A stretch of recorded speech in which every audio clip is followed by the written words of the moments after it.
So we'll begin with this lecture. So in this lecture, we are going to start at a tangent to what we had seen before. Right? So I'm going to introduce to you how to use computers to solve for partial differential equation.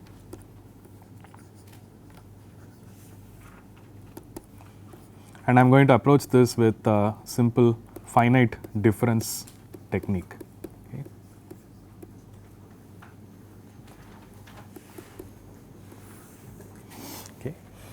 In the previous class, we had stopped with the wave equation and the solution to the wave equation in an analytical form, all right.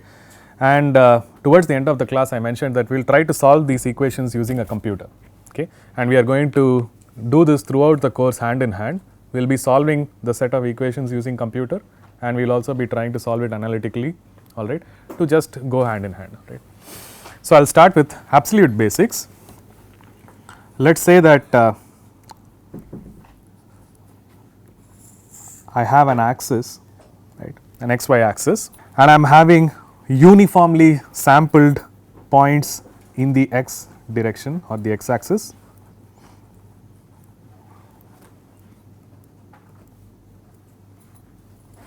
Okay. The spacing between the two consecutive points in x axis is delta x, okay, and in the y axis I have a function of x, okay, and at each of these x I am plotting the value of f of x, okay, and let us say that I have this f of x defined in the following manner. Let us say that it starts at 0, 0 here,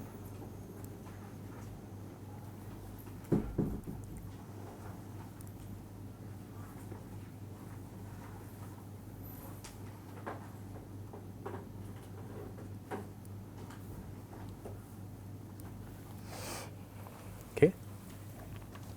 So these are the points that define f of x for different x. We do not know what the function is. These are the points that are given to us, okay. You could imagine this to be in a spreadsheet. There are two columns. One is uniformly distributed x, I mean not uniformly distributed, but uniformly sampled x. So x is going say from 1, 2, 3, 4, so on and so forth, and f of x is given to be some values, right. And the question that is asked to us is, at a given point, okay, right, let us mark this point already, right, and we call this point as A.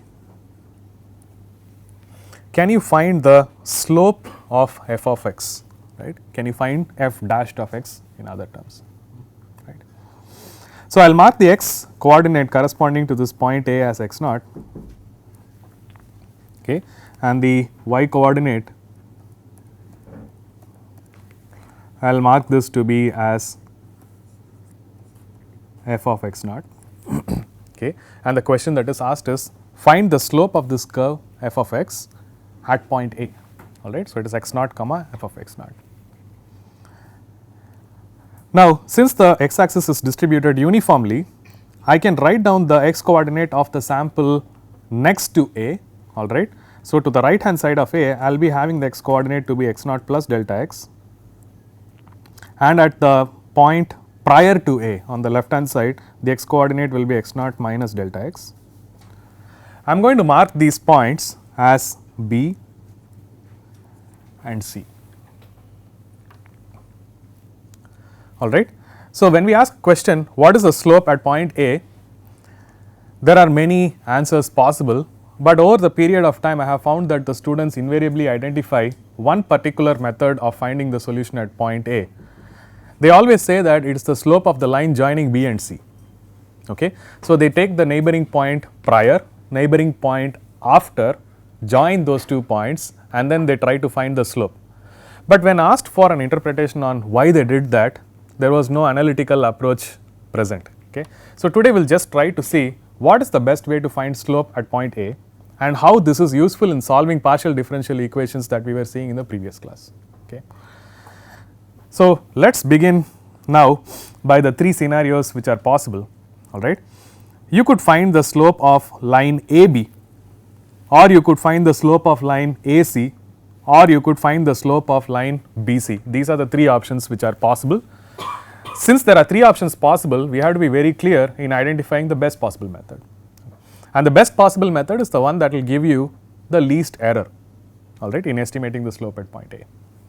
So, one of the ways to estimate the error and to obtain the method that gives you the least error is by expanding the function as an infinite series and then trying to see where you truncate this series, and the point of truncation gives you the order of the error, all right, and I will illustrate this in a systematic manner by using a Taylor series approximation, right. So, I will start with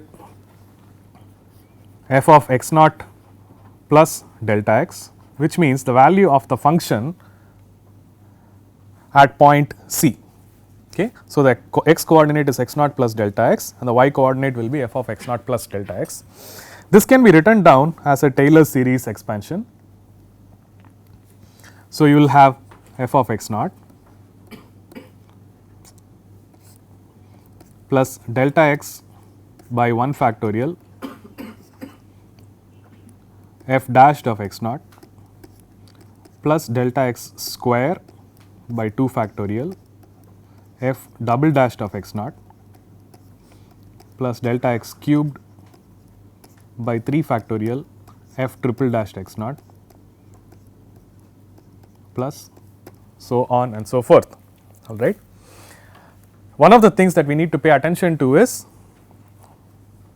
here we are trying to estimate the value of the function at x naught plus delta x coordinate, provided you know the value of the function at x naught and you know its first derivative at x naught, second derivative, third derivative, nth derivative. So, the series here says that if you know the value of the function and if you know all the derivatives present at that particular point, you should be able to estimate what will be the value of the function at the next point. That is what the Taylor series is telling us. Now, this function can be a converging series or a diverging series. For a converging series, delta x has to be less than 1. So, we will first put down these points, all right. So, we are saying that delta x has to be small. Then it is a converging series and I would be able to estimate the value of f of x naught plus delta x very accurately, all right.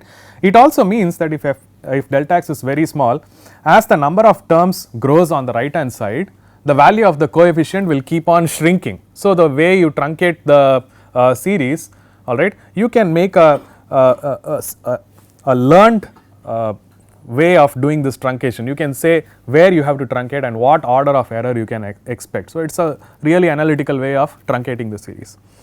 But the problem that was asked to me was what is the value of f dashed of x naught, that is the unknown that we are trying to find out. So, we will bring the unknown on the left hand side, all the other quantities to the right hand side, right. So, delta x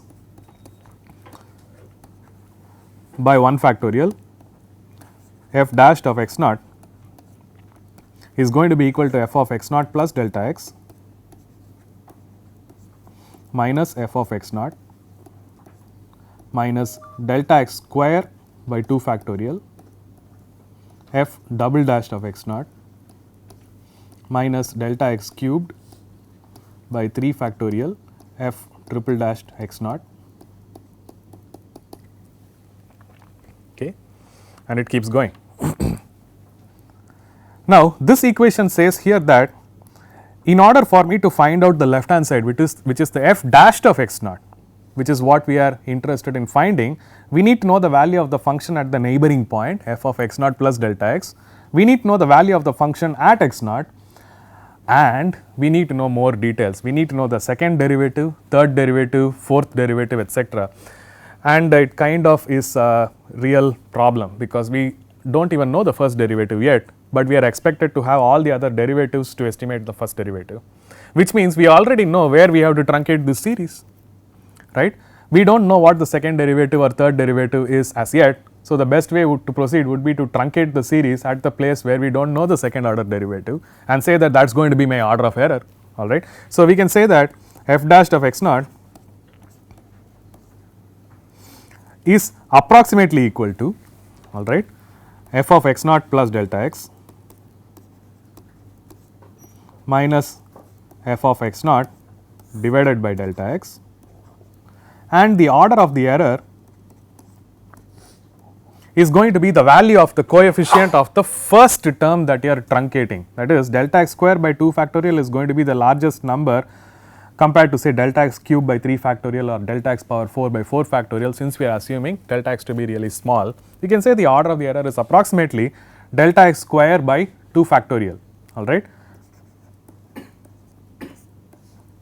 However, we have to be a little bit more careful with this. We can also be more precise in saying that while writing this down, delta x was on the left hand side and I brought delta x to the denominator at this in this particular step, okay, in the last step. So, more precisely it has to be a delta x in the denominator also, and one can say that the order of the error is now going to be delta x divided by 2. Okay. So, if you were to estimate the slope at point x naught, f dash of x naught is approximately f of x naught plus delta x minus f of x naught divided by delta x, and we already know that this corresponds to the slope of the line AC in the diagram that we have drawn. So, we are first estimating the slope at point A to be the slope of the line AC. Okay. Now, we know from conventional mathematics that as delta x tends to 0, this is the definition of the derivative.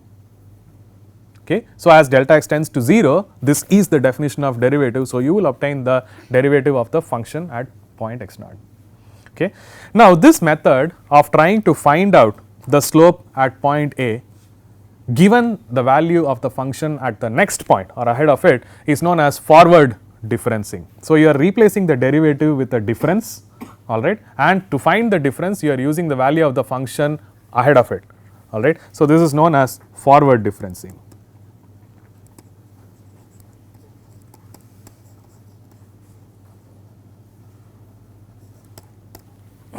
Okay, and it has an error of delta x divided by 2. Let us have a look at the other option. Let us write down the Taylor series for f of x naught minus delta x.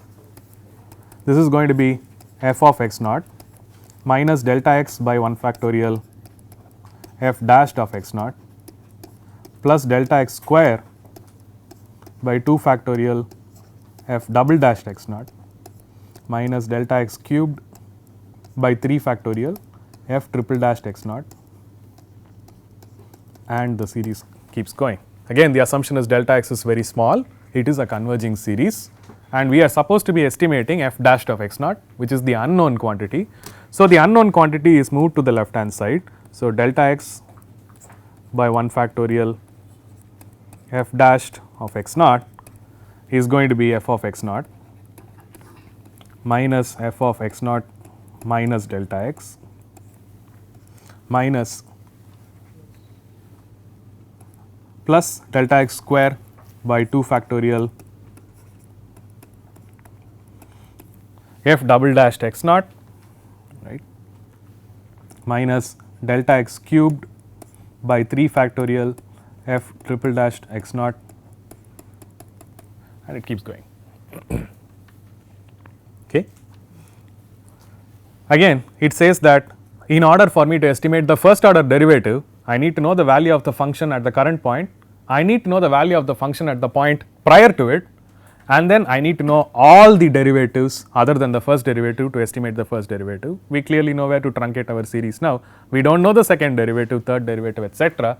So, we have to truncate the series at this place with delta x square by 2 factorial. So, we will write down, instead of an equal to symbol, we will put approximately equal to, because we are truncating this series. You can say that f dashed of x naught is approximately equal to f of x naught minus f of x naught minus delta x divided by delta x, and the order of the error is going to be the coefficient of the f double dashed term divided by delta x from the left hand side, alright. So, we will be having approximately delta x square by 2 factorial times delta x, that is approximately delta x divided by 2.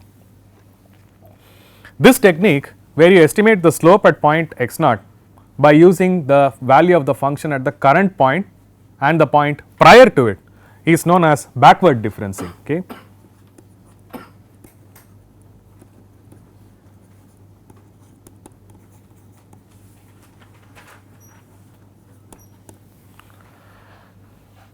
If we closely look at the results for the order of the error for forward and backward difference, we find that there is no real difference over here. The order of the error is delta x divided by 2 for both the cases. So, both of them are equally good choice for you to find the slope at point A. Okay. Now, I will mark the first Taylor series expansion as equation number 1, and I will mark the second Taylor series expansion over here as equation number 2. All right. So, both 1 and 2 are trying to find the slopes of lines with point A and the neighboring point either forward or backward. Okay. So, in this f of x naught minus delta x approach, we found the slope of the line AB, all right, in our diagram, and we are saying that that is the value of the slope at point A. Now, we can go ahead and say that we will take the equation 1 and we will subtract equation 2 from it, okay, and try to see what happens. Right. So, on the left hand side I will have f of x naught plus delta x minus f of x naught minus delta x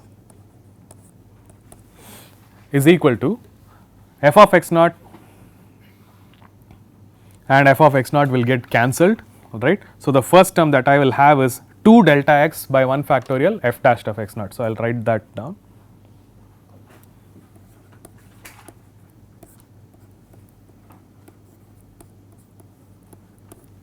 Okay. Similarly, delta x square by 2 factorial has alternating signs between the two Taylor series expansion. So, those terms will get cancelled, and then I will end up with the next term being 2 delta x cubed by 3 factorial f triple dashed x naught, and it keeps going.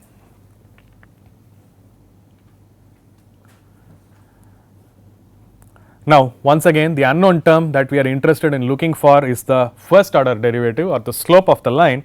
So, that can be brought to the left hand side. So, 2 delta x f dashed of x naught is approximately equal to f of x naught plus delta x minus f of x naught minus delta x, right, with the series truncated at 2 delta x cubed divided by 3 factorial, all right, or one can say that this is f dashed of x naught is approximately equal to f of x naught plus delta x minus f of x naught minus delta x divided by 2 delta x and we write down the order of the error is going to be the coefficient of the first term that you are truncating, that is going to be 2 delta x cubed divided by 3 factorial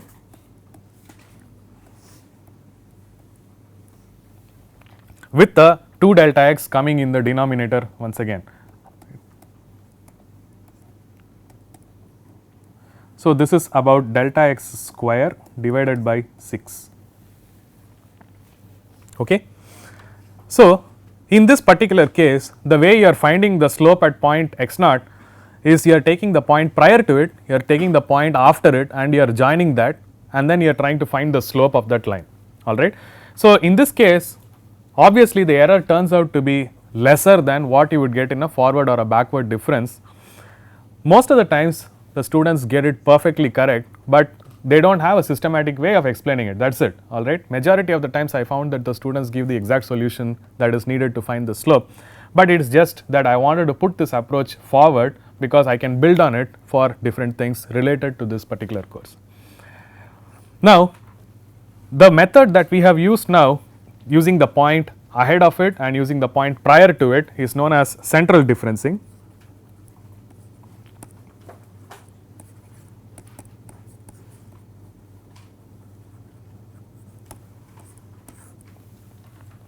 And it is also clear that given an option where you have to choose between forward, backward and central differencing, it is wiser to choose central differencing because the error is going to be lesser for you to estimate the first order slope. Okay. That is the takeaway message for the first order derivative. Now, let us go one step further. Let us take equation 1 and add it with equation 2. Okay. So, on the left hand side you will have f of x naught plus delta x plus f of x naught minus delta x. On the right hand side you will have 2 times f of x naught. The first order derivative terms will cancel due to alternating signs, and then you will end up having the second order derivative coming into the picture. So, that will be 2 times delta x square by 2 factorial f double dashed x naught plus 2 times delta x power 4 by 4 factorial f 4 times x naught, and it keeps going. All right. So, I have just taken the Taylor series expansions 1 and 2 and I have added them together. Now, this is a very special equation according to me. The right side does not have the first derivative, the right side does not have the third derivative, but the least order derivative that is present on the right side is second order. So, anyway, I do not know the second order derivative of the given function, so I would like to find that out. So, that is the unknown quantity. I would like to move that quantity to the left hand side, all the other quantities to the right hand side, all right. So, I can say that 2 times delta x square by 2 factorial f double dashed x naught is the quantity I am interested in finding out, and all the other quantities go to the right hand side, right. F of x naught plus delta x plus f of x naught minus delta x minus 2 times f of x naught minus 2 times delta x power 4 by 4 factorial f 4 times x naught, and it keeps going.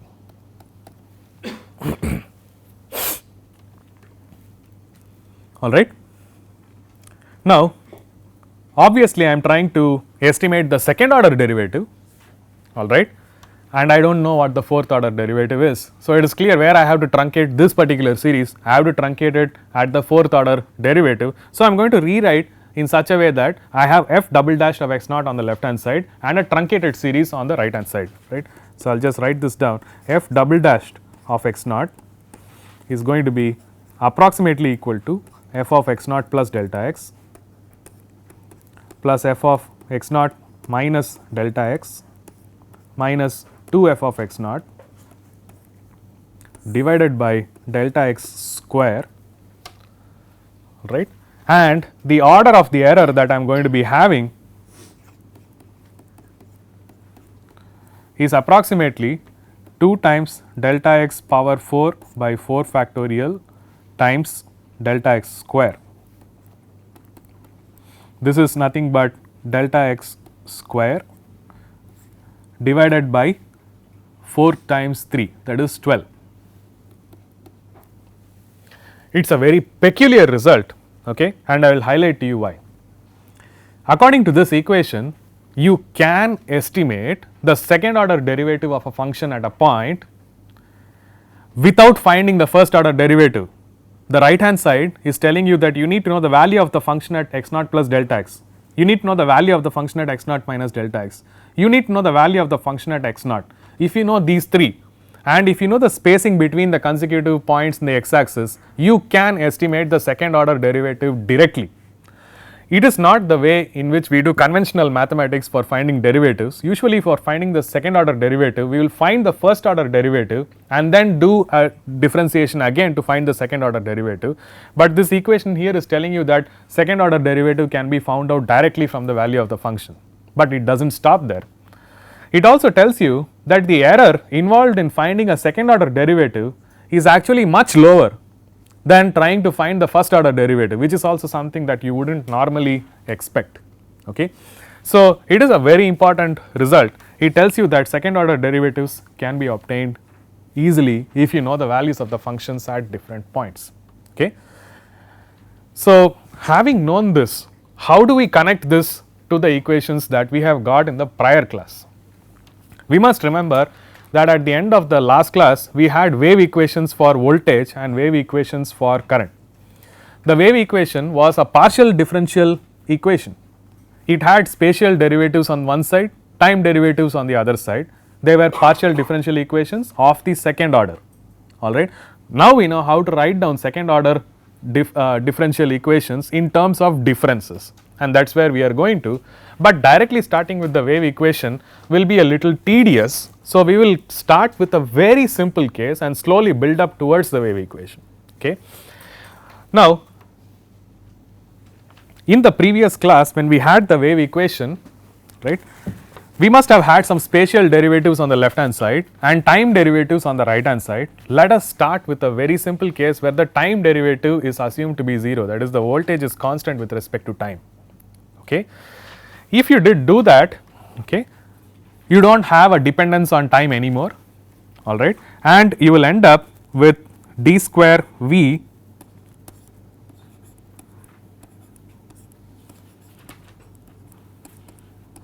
by dx square is equal to 0, right. So, I will go back to the wave equation that we had before, right.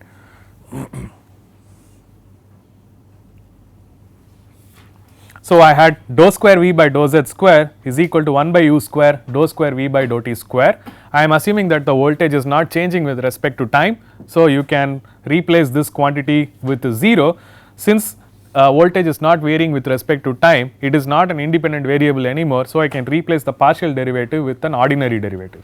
So, I am writing d square V by dz square is equal to 0. Since I have used x for independent variable in this class, I am just writing that down as d square V by dx square is equal to 0. Now, this equation is known as Laplace equation.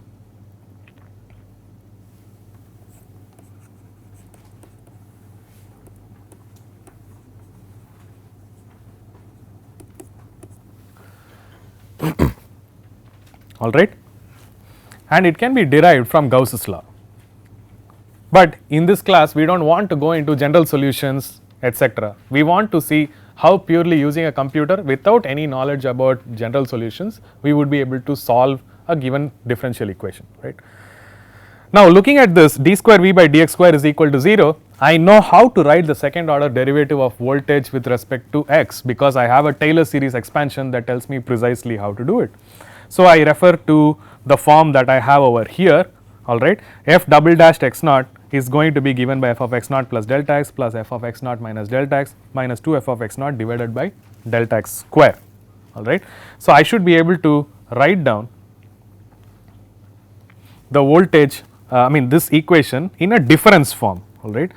So, I am going to say that this equation actually means that V of x naught plus delta x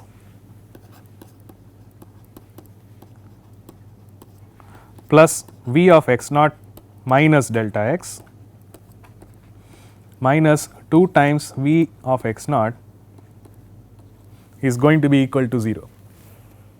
Okay. When an equation like this is placed in front of a student, the difficulty that they have is identifying an unknown and identifying the known quantity, which is the same problem that students usually have even if a differential equation is given to them. The first step is actually identifying what is unknown, then only you can solve for it, alright. Now, I have an equation over here that tells me V of x naught plus delta x plus V of x naught minus delta x minus 2 V of x naught is equal to 0. The natural question is what is unknown, alright. Now, let us formulate this problem in such a way that the unknown is very clear, alright. So, for this purposes we will say that x naught is the point where I am currently, alright, and I would like to determine the voltage at that particular point. X naught plus delta x is the point ahead of me where the voltage is known, and x naught minus delta x is the point prior and the voltage is already known, and the unknown is the value of the voltage at point x naught. Okay. So, if this is the case, V of x naught is equal to V of x naught plus delta x plus V of x naught minus delta x divided by 2. So, in other words, it says something that normally a person would do. Suppose you have to find the value of an unknown voltage at a point and you are given the value of the voltages at the neighboring point, the first tendency that we will be having is to find out the average of the point before, point after, and then saying that that should be the voltage, and that is exactly what Laplace equation is telling you.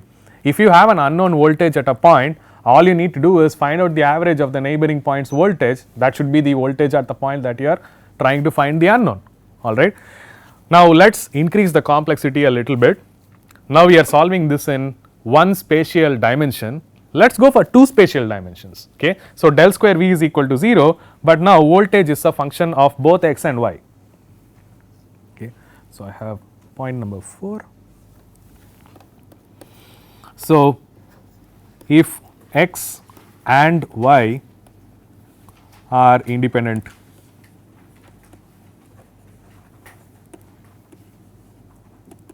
variables and voltage is a function of x and y. Okay. Then Laplace equation will tell you that dou square V by dou x square plus dou square V by dou y square is going to be equal to 0. Thus far in our Taylor series, we have not seen how to find out partial derivatives. We have assumed only one independent variable x naught, x, and we have tried to find out what the value of the derivative will be. We have not tried to find out what the derivative will be partial. So we have to rewrite. Fortunately, it is not that difficult at all. Okay. So we will go back to our original equation. Alright, f double dashed of x naught is given by the expression on the right hand side.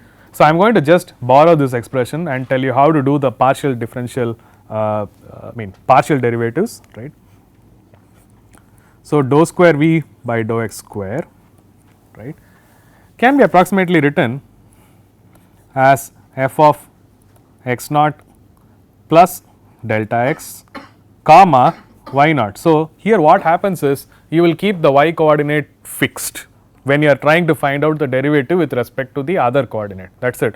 So I will be having plus or minus, I do not remember, it is plus, right, plus f of x naught minus delta x comma y naught minus 2 times function at x naught comma y naught divided by delta x square. Okay. This is the way to find a partial derivative, and it is very simple. All you need to do is keep the coordinate, all the other coordinates fixed, try to find out only the derivative with respect to one independent variable at a time. Similarly, you can write down dou square V by dou y square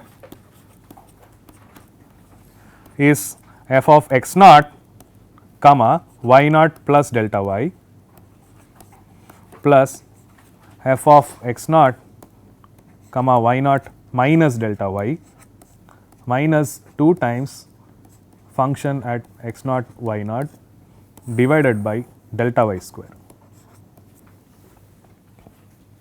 Okay. Now we can make a few assumptions to make our calculations a little bit easier. Laplace equation says that dou square V by dou x square plus dou square V by dou y square is equal to 0. Now I look at dou square V by dou x square, dou square V by dou y square, and I have denominators. I would like to make these denominators equal so that I can push it to the right hand side and get rid of the denominator completely, alright.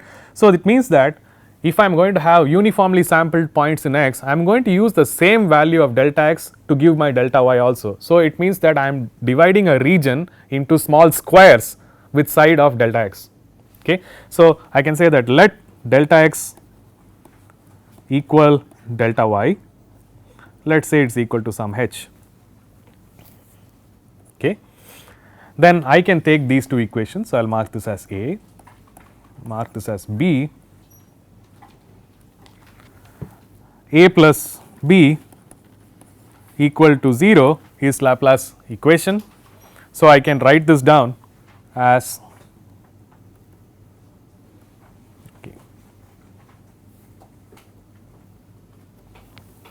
f of x naught plus delta x comma y naught plus f of x naught minus delta x comma y naught minus 2 f of x naught comma y naught plus f of x naught comma y naught plus delta y plus f of x naught comma y naught minus delta y minus 2 times f of x naught comma y naught is going to be equal to 0. Again, now we have an equation. The first thing you have to determine from the equation is what is the unknown, bring the unknown to one side, all the other quantities to the other side. That is when you get clarity. In these problems, most of the times the point that you are currently looking at, so it is x naught comma y naught is the unknown quantity, given that you are given some finite values of voltages at the other points, all right. So, we were solving for voltage, so I will just replace f with v in the next step, so that I am consistent with what I had done before, all right. So, 4 times v of x naught y naught is equal to, oops, I want to write down with v of x naught plus delta x comma y naught plus v of x naught minus delta x comma y naught plus v of x naught comma y naught plus delta y plus v of x naught comma y naught minus delta y. Okay. And the value of the function at x naught y naught is going to be the right hand side divided by 4.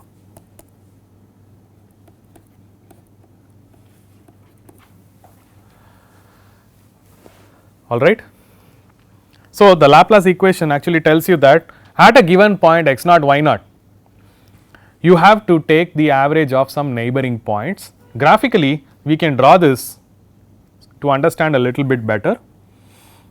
If I have x naught comma y naught to be present at some location and the value of the voltage is some v, okay. X naught plus delta x is comma y naught is the point on the right side of it, okay.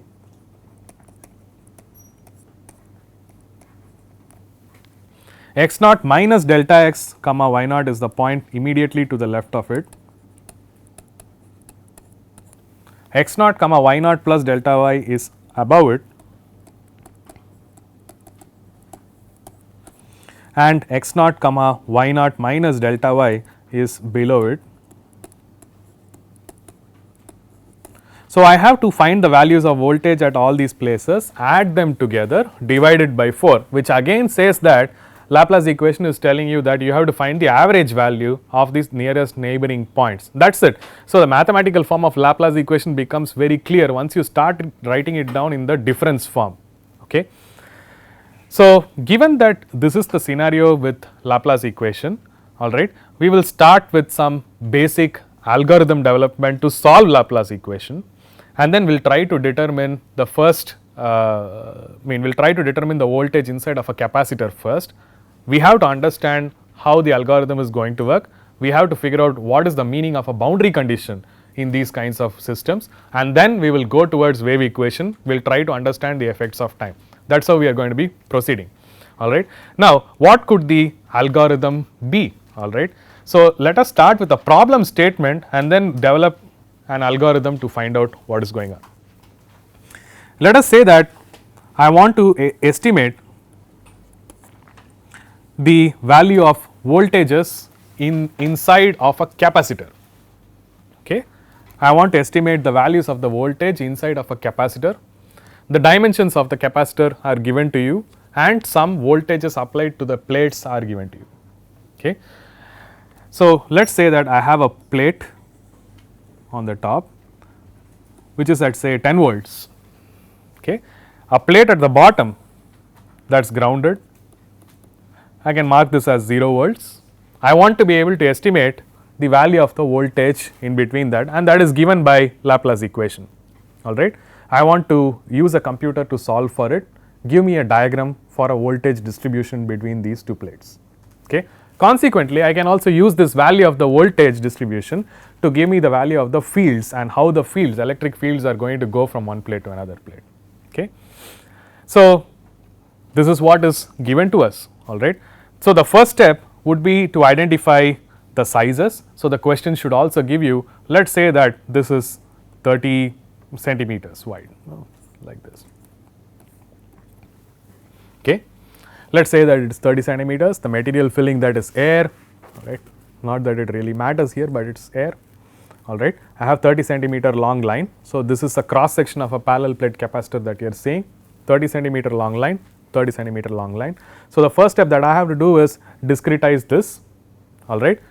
So, discretize this means that I have to draw some axis and I have to divide this region into small squares, correct. I need to figure out what my delta x is going to be, delta y is going to be, and we know that we want to have delta x equal to delta y, and I want to have a converging Taylor series, which means that delta x should be less than equal to 1. Okay. I can start with the simplest case where delta x is equal to delta y is equal to 1, and I can work my way through. So, this means that I will be drawing some axis like this, and I will be dividing this region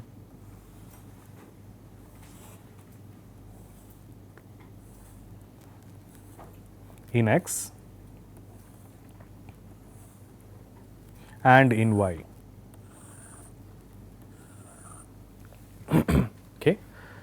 And what I want to do is at the intersection of these grid lines at each of these points, right,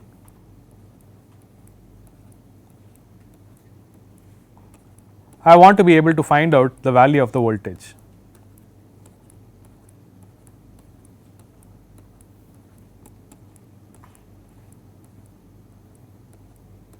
Okay. I want to I think a bottom plate is 0, okay, let us say top plate is all 30, I mean 10 volts, okay, top plate is 10 volts, bottom plate is 0 volts. I want to be able to find out in between them. Okay. Now, how do I go about this problem? Now, when you are writing a computer algorithm, you would have figured out the quantity that you are trying to calculate is a voltage, it is going to be a function of x comma y, and in terms of representation of this data on a computer, you will simply use a 2D matrix. Voltage will be a 2D matrix, it will comprise of, say, we have to give this distance, let us say this is also 30 centimeters.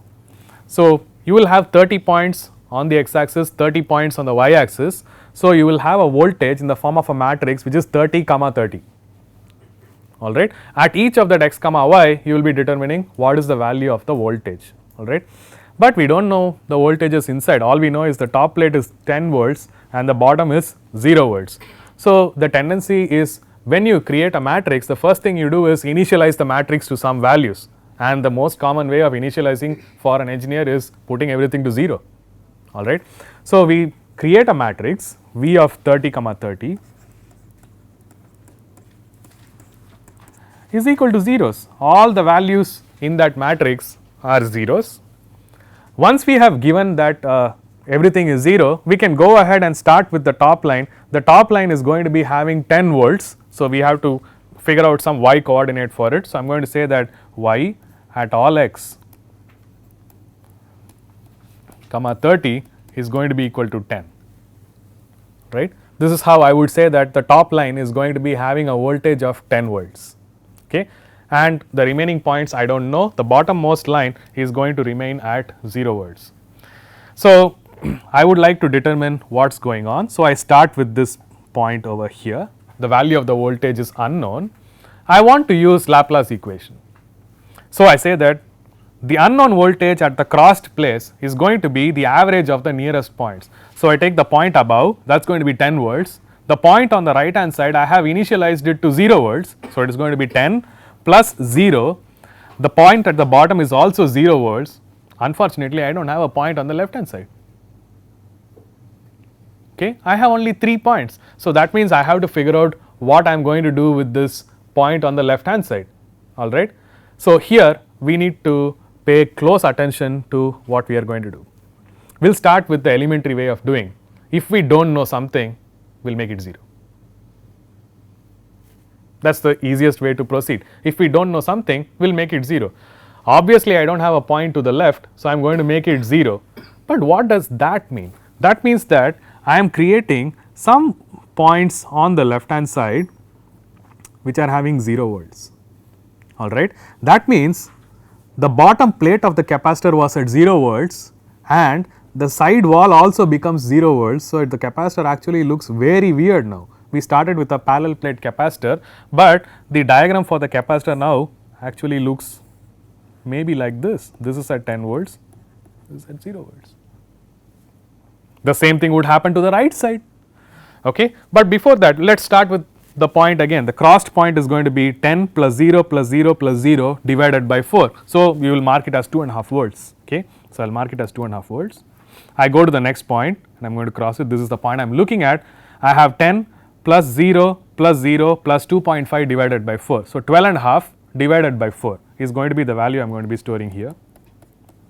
I go to the next point, I do the same thing, 10 plus 12.5 divided by 4 plus 0 divided by 4. So, I find out, I go to the right side. Once I go to the right extreme, I do not have a point on the right hand side for me to use the Laplace equation. So, I will use 0. Okay. It has its consequences. You originally wanted to estimate the fields of a or the voltage distribution of a parallel plate capacitor, but we are changing the capacitor configuration itself. What does that mean and how do we go about it, and what is the meaning of boundary conditions is what we are going to be expanding. Okay. So, I will stop here. Alright. In the next class, we will go over the algorithm for doing this and the correct algorithm for finding out the voltage distribution in a parallel plate capacitor. We will quickly write a program to do this to gain some familiarity on how to take partial differential equations and quickly write a program using Taylor series approximation, identify an unknown quantity, use the known quantities to find out the values of the solution. Okay. This will give us confidence for identifying unknown, for fixing the correct boundary conditions, and then we will go back to the wave equation, we will introduce the concept of time, see how it works, and then we will start gaining visual representation of what is going on with the telegrapher's equation. So, I will stop here, we will meet in the next class.